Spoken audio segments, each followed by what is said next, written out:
The director of the FBI traveled to Capitol Hill to testify about the attempted assassination of former President Donald Trump, where he revealed new details of what transpired on that day. The testimony coincides with the release of body camera video of the immediate aftermath of the attack. Christian Benavides has our story.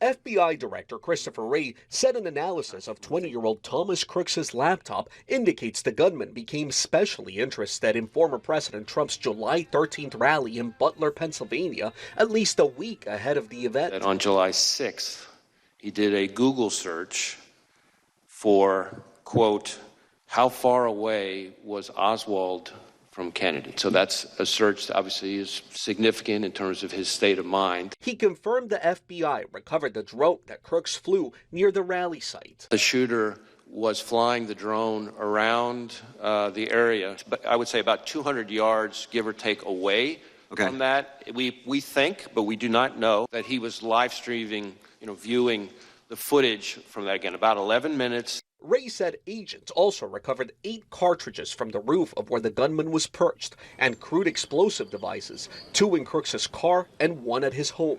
There were receivers for those 2 explosive devices with the devices, and then on the shooter himself, it looks like because of the on-off position on the receivers, that if he had tried to detonate those devices from the roof, it would not have worked. Just ahead of Wray's testimony, Republican Senator Chuck Grassley released body camera video from the immediate aftermath of the assassination attempt. It shows the Secret Service and local law enforcement standing over the gunman's body on the roof of the building from where shots were fired.